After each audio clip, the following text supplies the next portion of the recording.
Bonjour, bonjour, me voici en direct comme tous les mardis, une fois de plus. Si vous m'écoutez en direct, mettez-moi un petit pouce. Et puis si c'est en replay, mettez-moi un petit hashtag replay. Et puis n'hésitez pas à commenter, liker, c'est toujours chouette de voir un petit peu comment ce que je vous partage évoque pour vous.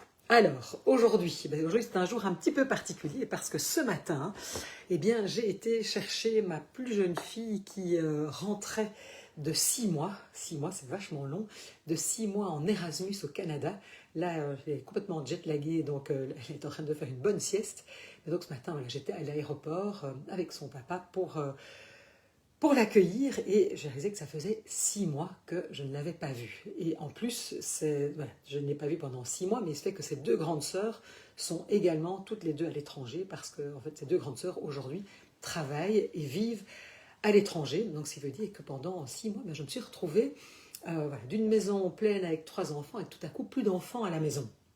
Et, euh, et en fait, c'est intéressant parce que quand j'en parlais à des amis et beaucoup de personnes disaient, enfin mon Dieu, oh là là, moi je ne pourrais jamais avoir mes enfants aussi loin. C'est impossible, mais comment tu fais? C'est épouvantable. Moi, vraiment, l'idée que mes enfants puissent être l'un de moi, ce n'est pas possible. Et donc, évidemment, ça m'a fait réfléchir, de me dire, mais tiens, c'est intéressant d'entendre ce que peut-être ce que ça évoque pour d'autres personnes, et puis comment moi, comment je l'ai vécu, et comment je le vis. Et parce qu'en fait, quelque part, moi, quand j'entendais ça, oh mon Dieu, moi, c'était impossible, je me dis, en fait, quelque part, moi, je ne le vis pas mal, et je ne l'ai pas mal vécu quand elles étaient là, toutes les trois parties. Et donc j'y ai réfléchi, j'avais envie de vous partager justement le fruit de mes réflexions par rapport à ça. Et je me suis dit d'abord, première réflexion, c'est que pour moi, il y a une énorme différence entre présence et proximité. C'est-à-dire que pour moi, et ça c'est vraiment une conviction profonde, parce que j'ai pu vraiment là, pour le coup, l'expérimenter, j'ai envie de dire, dans mes tripes, c'est que pour moi, la qualité, en tout cas je parle avec mes enfants, la qualité, avec mes grands-enfants évidemment, la qualité de la relation avec mes grandes filles n'a absolument rien à voir avec la proximité géographique.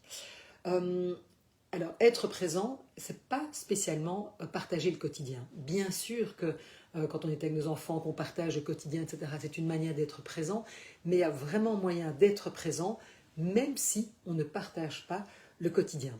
Parce que pour moi, être présent, c'est surtout aussi pouvoir être disponible émotionnellement. C'est pouvoir parler avec mes filles de manière vraie, de manière profonde, de manière intime. Et en tout cas, c'est très clair que ici, je n'ai pas partagé le quotidien avec elle, en tout cas, avec les 3 filles pendant 6 mois. Maintenant, ma plus jeune revient, et encore, elle repart à Maastricht, donc du coup, je n'aurai pas vraiment beaucoup de quotidien avec elle, mais elle sera un peu plus proche.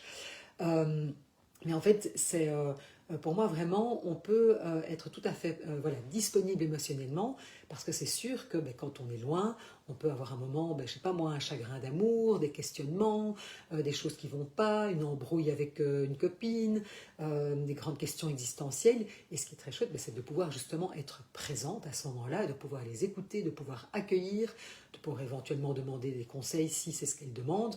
Mais en tout cas, c'est donc de pouvoir vraiment être là émotionnellement dans les moments qui peuvent être plus difficiles.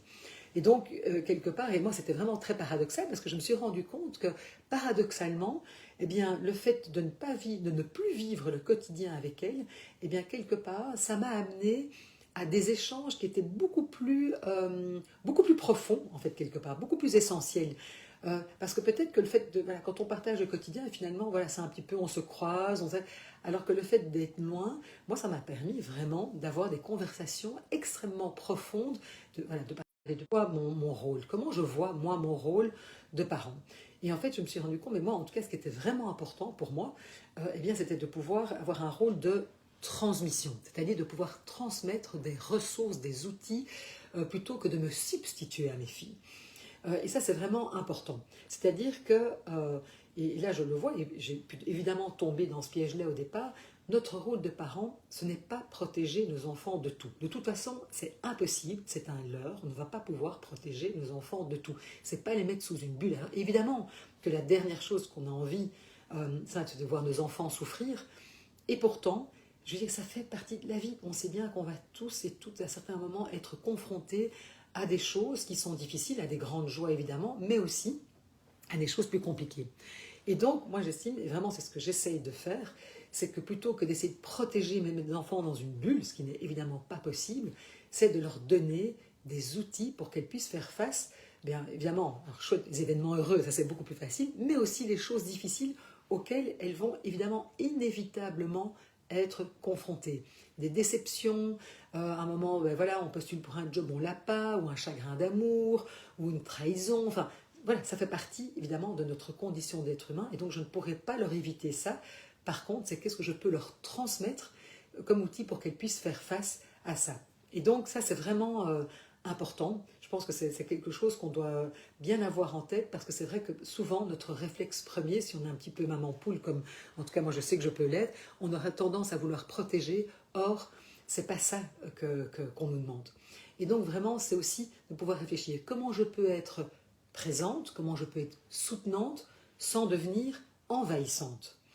Comment je peux évidemment aider si on me le demande, comment je peux reposer mon aide sans le faire à la place, sans me substituer. Vous voyez, comment je peux aussi accompagner évidemment mes filles vers leur autonomie sans évidemment les retenir, hein, parce que c'est sûr que bon, quand nos enfants quittent le nid, bien sûr que c'est un deuil qu'on doit faire parce qu'on sera parents de manière différente.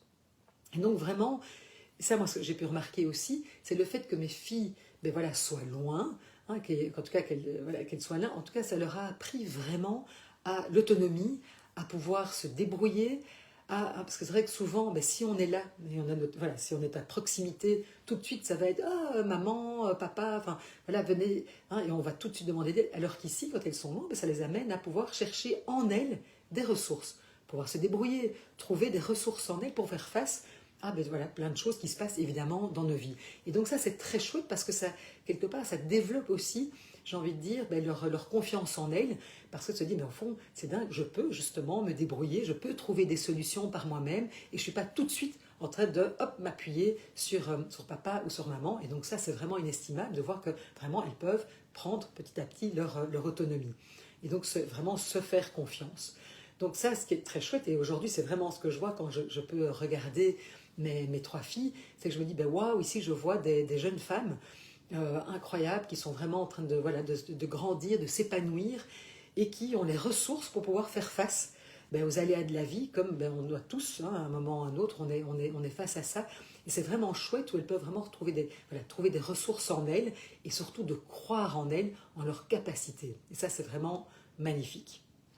Et puis aussi, ce que la distance peut permettre émotionnellement, moi je me suis rendu compte aussi que ça m'a permis vraiment de pouvoir dire des choses très précieuses.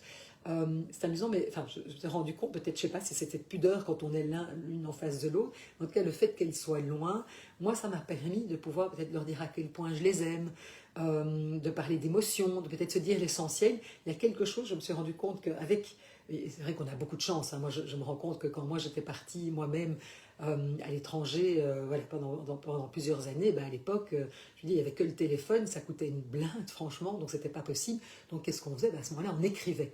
Ici, c'est vrai qu'aujourd'hui, c'est incroyable. Hein, on peut se parler par WhatsApp, on peut faire des FaceTime, on peut parler. Donc, il y a quand même, même malgré la distance, une proximité. Mais c'est vrai qu'ici, moi, je me rends compte quand même que voilà, j'ai vraiment des conversations très profondes. On peut parler d'émotions et je me sens finalement, paradoxalement, comme je le disais, très très proche de mes filles. Et donc, pour moi, vraiment, la distance n'empêche absolument pas la profondeur. Et même parfois, à certains moments, ça l'a même amplifié.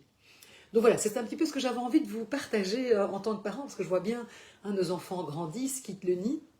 Hein, c'est vrai que parfois, si l'idée que vos enfants partent loin vous est insupportable, eh bien, vraiment, dites-vous bien que votre présence, elle ne se mesure pas en kilomètres. C'est vraiment important. Et donc, j'espère que, voilà, que quelque part, ce que je vous ai partagé puisse vous, peut-être un petit peu vous rassurer si là, vos enfants sont prêts à partir en Erasmus, partir en échange ou étudier à l'étranger ou voilà, accepter un job à l'étranger, comme c'est le cas de mes deux filles aînées.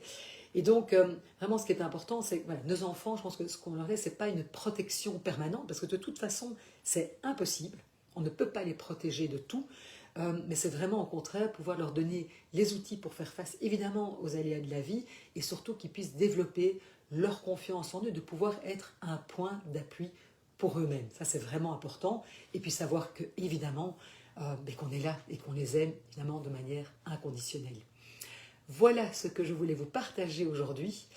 Dites-moi un petit peu voilà, ce que ça fait comme écho pour vous, si vous aussi, comment vous avez fait peut-être face au départ de vos enfants, etc. Ou si ça, voilà, comment vous réagissez à ça, comment vous voyez peut-être votre rôle de parent. Et je vous retrouve pas la semaine prochaine, mais dans 15 jours pour un nouveau live. Merci beaucoup et je vous souhaite une toute belle après-midi. Il fait magnifique ici en Belgique, donc j'espère que vous pourrez profiter pour aller faire un petit tour dans la nature. Je vous dis à très bientôt.